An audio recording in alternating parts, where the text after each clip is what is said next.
평안하십니까? 오늘은 11월 16일입니다. 11월도 벌써 중간에 이르렀네요. 깊어가는 가을에 여러분의 삶을 돌아볼 수 있는 복된 시간이 되길 바랍니다. 기도할까요?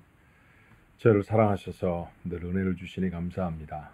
깊은 가을날 저들의 삶에 어떤 열매를 맺고 있는지 돌아보게 하옵소서. 하나님이 원하시는 아름다운 열매가 있는지, 주께 섰을 때 하나님이 우리에게 물으시는 삶이 정말로 대답할 만한 삶으로 저에게 준비되고 있는지, 우리가 매일매일 하나님의 말씀에 기대어 돌아볼 수 있는 지혜를 갖게 하여 주옵소서. 오늘도 지혜를 말씀하시는 귀한 성경 잠언을 열었습니다. 하나님의 거룩한 말씀이 우리에게 깨달을 수 있게 도와주시고 삶의 등불이 될 수 있도록 축복하옵소서.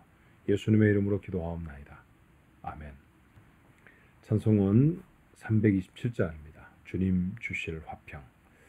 늘 우리의 삶에 화평이 깨어질 때가 많죠. 오늘도 주께서 우리에게 주시는 화평이 소원이 됐으면 좋겠습니다. 그런 소망을 담아서 함께 찬송할까요?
주의 제단 앞에 모두 바친 후에 주와 온전히 사귀겠네.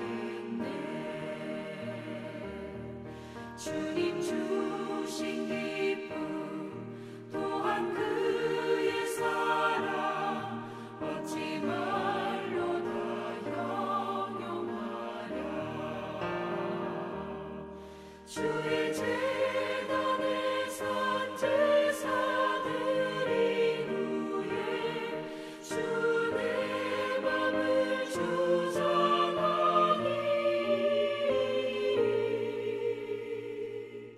주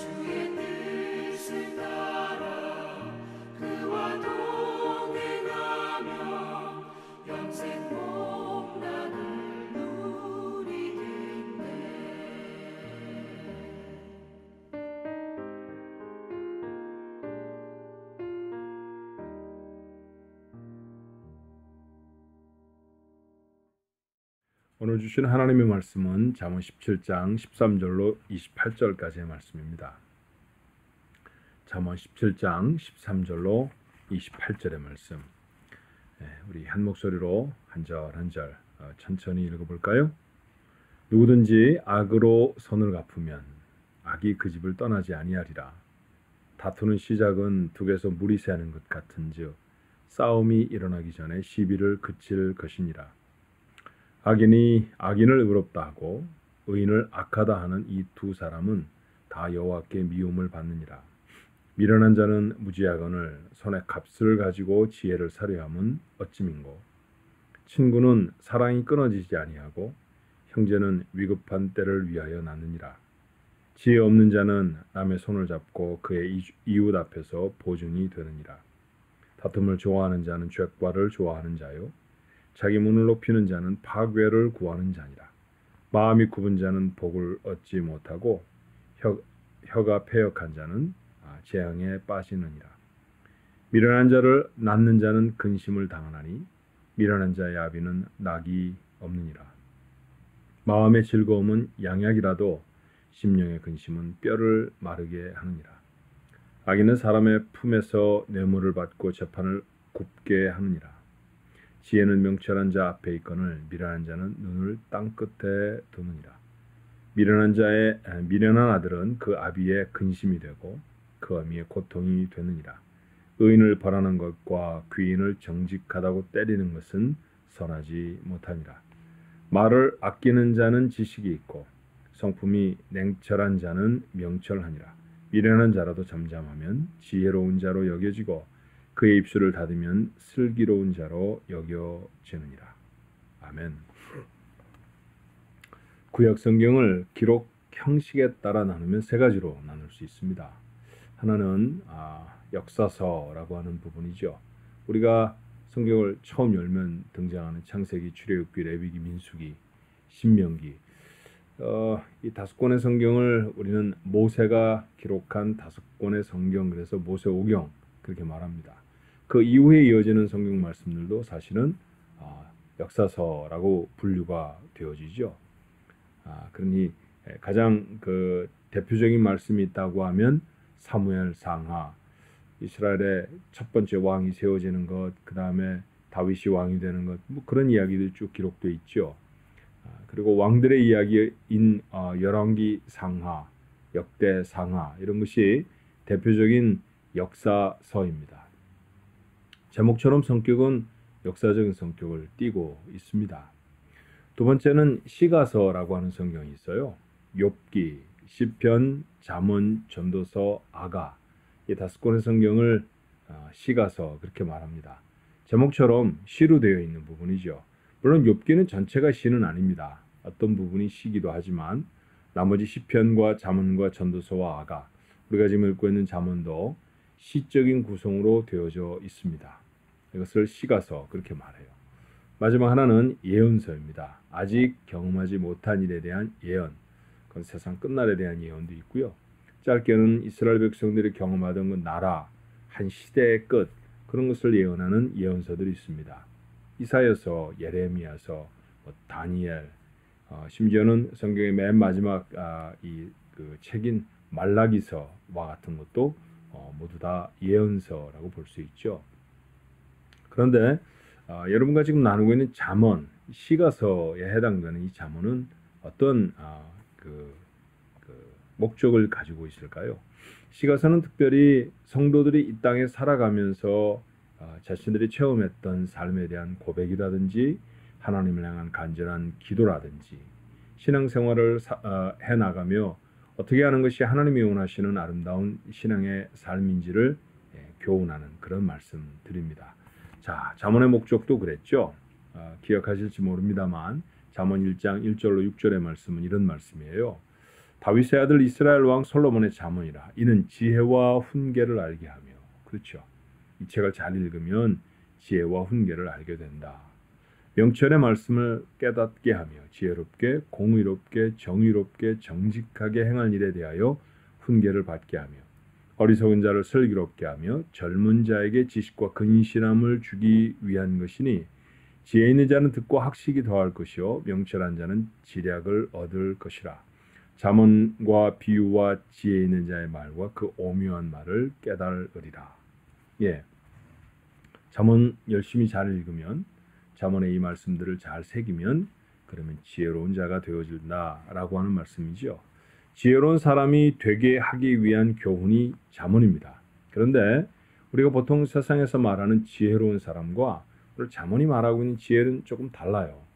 세상의 지혜로운 사람은 똑똑한 사람 이렇게 표현해도 크게 다르지 않습니다. 그렇지만 잠언이 말하고 있는 지혜로운 사람은 똑똑한 사람을 말하는 건 아닙니다. 이거 열심히 읽으면 똑똑한 사람 될 거야, 그런 뜻은 아니에요. 똑똑한 사람도 될 수 있죠. 그러나 그 범주를 넘어서죠. 잠언이 말하고 있는 지혜로운 사람은 하나님의 뜻을 따라 사는 사람이 된다, 그런 뜻입니다. 사실 그렇게 보면 제가 앞에 했던 말들을 좀 바꿔야 할지도 모르겠네요. 세상에 가장 똑똑하게 사는 사람이 누굽니까?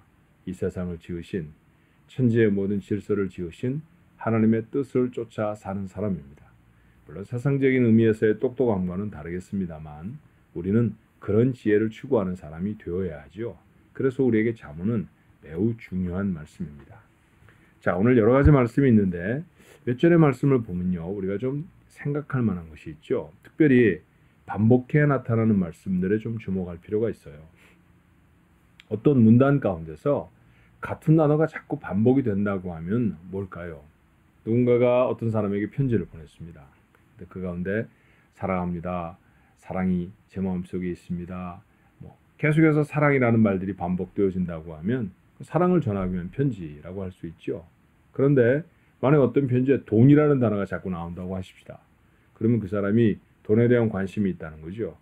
빚을 주었는데 받으려고 한다든지, 내 형편이 어려우니까 좀 도와달라든지 하는 그런 말을 하기 위해서 그 편지를 쓴 것일 거예요. 자, 성경도 그 큰 의미에서는 크게 다르지 않습니다. 어떤 정해진 본문 가운데 반복해서 계속 등장하는 단어가 무엇인가 좀 주목해 볼 필요가 있죠. 오늘 본문의 말씀에 여러 번 반복해 나타나는 단어가 있는데 여러분 눈치를 채셨나요? 미련한 자라고 하는 단어입니다. 자, 16절에 보니까 미련한 자는 무지하거늘 손에 값을 가지고 지혜를 사려 함은 어찌민고, 그렇게 말했고요. 또 21절에도 미련한 자를 낳은 자는 근심을 당한다. 24절에 미련한 자는 눈을 땅 끝에 둔다. 25절에 미련한 아들은 그 아비의 근심이 된다. 28절이군요. 미련한 자라도 잠잠하면 지혜로운 자로 여겨지고. 자, 미련한 자라는 얘기가 계속해서 반복해 등장을 합니다. 5차례나 나타나죠. 사실은 18절에 지혜 없는 자는 남의 손을 잡고 그의 이웃 앞에서 보증이 된다 그랬습니다만, 지혜 없는 자, 다시 말하면 미련한 자 아닌가요? 뜻을 새겨서 이것도 미련한 자라고 한다고 하면 오늘 이 본문의 말씀 중에 미련한 자라고 하는 말이 6차례나 등장을 합니다. 근데 잠언은 지혜를 갖게 하기 위해 쓴 교훈이라고 했죠. 그런데 오늘 미련한 사람에 대한 이야기를 하는 이유는 뭘까요? 이렇게 살지 말아라, 그런 뜻입니다. 우린 그런 교훈을 반면교사 그렇게 말하잖아요. 어떤 사람의 잘못된 행동들을 보고 그대로 담지 말아야지, 저렇게 하지 말아야지 라고 생각하는 것이죠. 분명히 우리에게 큰 교훈이 됩니다. 자, 미련한 자는 어떤 삶을 사는지 오늘 잠깐 좀 추적해 볼까요? 16절의 말씀을 보니까 미련한 자는 무지하거늘 손에 값을 가지고 지혜를 사려 함은 어찌민고, 그랬습니다. 다시 말하면 하나님의 지혜는 돈으로 얻는 게 아니에요. 그렇죠? 그렇다고 하면 무엇으로 얻을까요? 하나님의 지혜는 믿음으로 얻습니다. 사실은 믿음은 하나님에 대해 어떤 태도를 갖느냐 하는 것이 정말로 중요하거든요. 바울이 소아시아 지역, 지금 투르키예 지역에 복음을 전하다가 계속해서 그곳에 복음을 전하려고 했는데 성령이 두 번째 선교여행 때 자꾸 밀어내시죠. 그래서 간 곳이 유럽입니다. 유럽에 도착해서 첫 번째 큰 도시 데살로니카라는 곳에서 복음을 전하죠. 근데 바울이 그곳에서 복음을 전하다 굉장히 핍박을 많이 받습니다. 예, 그곳에 살았던 로마 사람들이 핍박한 것이 아니고요. 유대인들은 지중해 근처에 널리 퍼져 살았는데 유대인들은 워낙 결속도 단단하고 살아가는 방식도 다른 사람들과는 다른 유니크한 모습으로 살아가기 때문에 그들은 대체적으로 그들이 사는 곳에서 자치권을 어느 정도로 인정받고 있었어요. 데살로니가는 그리스의 두 큰 지역 중에 한 곳입니다. 북쪽을 마게도니아 그렇게 말하고 그리스의 남쪽 지역을 아가야 그렇게 말을 하는데 그리스의 북쪽 지역인 마게도니아 지역의 수도가 바로 이 데살로니가거든요. 이 데살로니가는 지금도 큰 도시입니다. 당시에도 큰 도시였던 것 같아요. 그곳에 유대인들이 많이 와 살았습니다.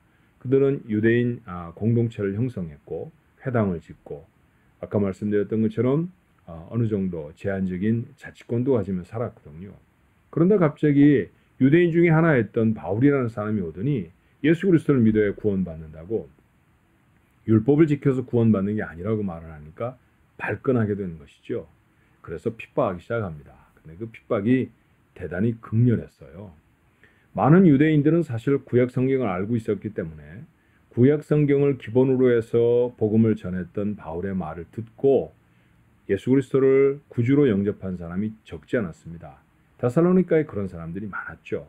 그런데 더 많은 사람들은 들어보지도 않고 바울의 얘기는 틀렸어라고 핍박하기 시작했다는 얘기입니다. 그래서 바울이 그곳에서 도망을 가요. 그리고 간 곳이 그 근처에 있는 베레아라고 하는 조금 작은 동네였습니다. 그런데 바울이 그곳에서 복음을 전할 때 얼마나 기뻤는지 그런 표현하는 거 여러분 기억하시죠? 베레아 사람들은 데살로니가 사람들과 달라서 성경이 그러한가 날마다 상고하는 신사적인 사람입니다. 그렇게 표현합니다. 그러니까 데살로니가 교회에서는 대단히 고생을 했다 그런 얘기예요. 데살로니가 지역에서는 이제 베레아 사람들을 가리켜서 신사적이다. 이 사람들 너무 괜찮은 사람들이에요. 라고 표현한 이유가 뭐냐 하면 하나님의 말씀이 그런가 하여 날마다 생각해 봤다는 얘기죠. 맞습니다. 하나님이 어떤 말씀을 우리에게 하실 때 그 말씀을 깊이 있게 생각해 보는 거예요. 아니야 난 못해. 그렇게 담을 쌓아버리는 사람은 미련한 사람입니다. 말씀에 대한 태도, 순종적인 태도이고 그리고 받아들이려고 하는 태도, 수용적인 태도를 갖는 것. 바로 그것이 지혜를 얻는 방법입니다. 돈으로 살 수 있는 것이 아닌 것이죠. 자, 또 하나의 그 미련한 자의 모습, 지혜 없는 자라고 표현되어 있는 18절의 말씀입니다. 지혜 없는 자는 남의 손을 잡고 그의 이웃 앞에서 보증이 되느니라. 누군가가 빚을 졌는데 보증 좀 서주십시오 그랬더니 덜컥 손을 붙잡고 제가 이 사람이 못 갚으면 갚겠습니다. 뭐 그랬다는 거예요. 근데 오늘 성경의 말씀 보니까 남의 손, 이 표현이 의미심장하죠. 잘 모르는 사람이었다는 겁니다. 굉장히 즉흥적이었다는 거예요. 미련한 사람은 이처럼 행동이 가볍습니다. 보증을 해준다라고 하는 그 행위 자체만을 말하는 건 아니에요. 때때로 보증을 서야 되는 때가 있죠. 누군가가 어려움을 당했을 때 그 사람이 정말 그 어려움에서 풀려나는데 내 보증이 필요하다고 하면 당연히 그래야 합니다. 근데 오늘 말씀은 그런 뜻이 아니에요. 전혀 알지 못하는 사람인데 말 몇 마디에 그저 마음이 움직여져서 제가 보증 서주죠. 그러면 결국에 어려움을 당할 수도 있다라는 얘기입니다. 어려움 당한 사람들이 많죠. 행동이 가벼운 사람이라고 조금 더 폭넓게 정의해보면 어떨까요? 미련한 사람은 생각해보지 않고 행동하는 행동이 가벼운 사람입니다. 21절의 말씀을 볼까요? 미련한 자를 낳은 자는 근심을 당하나니 미련한 자의 아비는 낙이 없느니라. 얼마나 낙이 없느냐 하면요. 22절에 계속해서 마음의 즐거움은 양약이라도 심령의 근심은 뼈를 마르게 하느니라. 그러니까 이걸 섞어서 말을 해보면 두 절의 말씀을 함께 생각해 본다고 하면 미련한 자의 부모는 뼈가 마를 정도로 근심한다. 그런 말입니다. 다시 말하면 미련한 사람의 모습은 다른 사람의 근심이 됩니다. 여러분 한번 생각해 보십시오. 여러분은 누군가의 도움이 되는 사람입니까? 아니면 누군가의 근심거리가 되는 사람입니까? 누군가의 근심거리가 된다고 하면 자기의 삶을 하나님 앞에서 정직하게 찬찬히 살펴볼 수 있어야 할 것입니다. 자, 24절의 말씀을 볼까요? 지혜는 명철한 자 앞에 있거늘 미련한 자는 눈을 땅 끝에 두느니라. 사실 지혜라는 것은요, 하나님이 저 멀리 놓아두시거나 아니면 땅 깊은 곳에 숨겨두셔서 찾고 또 찾고 또 찾아야 겨우 찾아지는 게 사실은 아닙니다. 일상의 매일매일의 삶을 통해서도 하나님 우리에게 얼마나 많은 지혜를 알게 하시는지 몰라요. 자연현상 하나, 움직이는 동물 하나, 만나는 사람 하나, 우리가 스쳐 지나갔던 사건 하나에서도 얼마든지 지혜를 얻을 수 있는 것이죠. 지혜에 대해 민감한 생각을 갖고 있는 사람은 이렇게 지혜를 가질 수 있습니다. 하지만 미련한 사람은 어디 가야 지혜를 얻지? 라고 땅끝만 바라보고 있다는 겁니다. 곁에 있는 지혜를 보십시오. 하나님이 여러분을 지혜롭게 인도하시기 위해 오늘도 사용하시는 것, 여러분이 들고 계신 말씀을 열었잖아요. 맞습니다. 그 말씀을 깊이 좋은 태도를 가지고 읽어보는 것입니다. 수용적인 태도를 가지고 그 말씀을 읽을 때 여러분은 전에 갖지 못했던 놀라운 지혜를 얻게 될 것입니다. 자, 25절의 말씀은 21절과 같은 말씀이죠. 미련한 아들은 그 아비의 근심이 되고 그 어미의 고통이 된다 그랬습니다.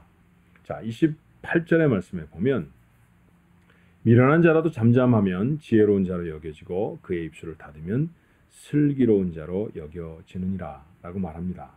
미련한 자, 잠잠하면 그가 미련한지 미련하지 않은지 모른다는 얘기죠. 이걸 적극적으로 해석하면요, 잠잠한 사람은 지혜로운 사람이다 그런 뜻입니다. 바꿔 말하면 뭘까요?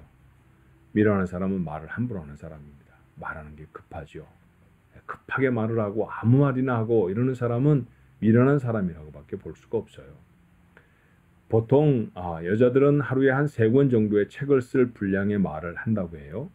남자들은 그것보다는 절반 정도, 많으면 한 3분의 1 정도 말을 한다고 합니다.